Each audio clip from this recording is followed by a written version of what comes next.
All right, everybody, we're going to go ahead and get started. It's right at 9:15. Today is active shooter gunfire recognition training. It's going to be a training program that will definitely stay with you, where we actually shoot blank ammunition. We use 4 different calibers, 12 gauge shotgun, 22 caliber, 38 caliber, and a 223 caliber.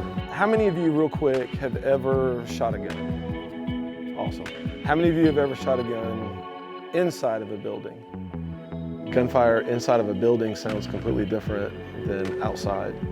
And so what we try to do is put our teachers through this training so they can recognize and be able to distinguish between, is that a locker door slamming, is that a book falling, is that somebody slamming a classroom door, or is that something else? In a school this size especially, that you could theoretically be teaching in your classroom, multiple rounds could be fired on the other side of school and you have no idea. So we're going to shoot 2 rounds from each of the 4 calibers at a distance far away from the classroom.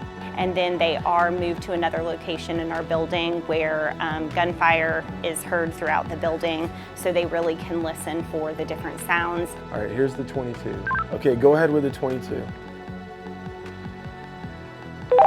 Fired. That sound like a gunshot? Yeah.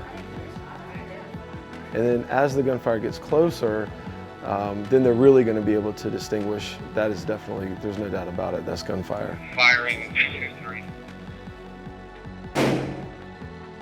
I felt terror, but at the same time I felt, okay, my babies are in here. I've got 25 kids I'm responsible for. It's not something you like to think about, but it's always a possibility, and I believe that education is key. And then we finish it with literally right outside the classroom door. Having no plan is the worst plan. Not acting, not doing anything, freezing is the worst thing you can do, as long as you do something. But at the end of the day, it doesn't matter what decision you make, you just make the best decision for your kids. And then we're going to walk through steps, what they're going to do, you know, if God forbid they ever have to experience it. But is lockdown the best option? Is barricading their door the best option? It may be that it gets to the point of, you know what, we need to evacuate, we need to get out of this classroom. And some bad guy is trying to come into your classroom. What are you going to do? I don't want anyone to be afraid of the course. A lot of people see active shooter and it's kind of intimidating and scary, but it's not about scaring you, it's about educating you. Remember Sandy Hook, right? Over 200 rounds were fired, so imagine, that's only a couple. Imagine 200. You know, safety is never being satisfied, and we want to be proactive here in Berkeley County. I think we have been. We want to continue to do all we can to empower our teachers.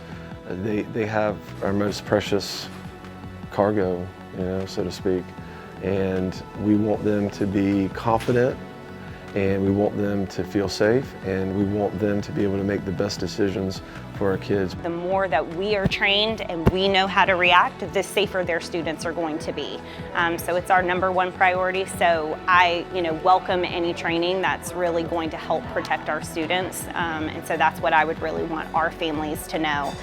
We want them to believe and feel that when their kids are here, that this is the safest place that they can be.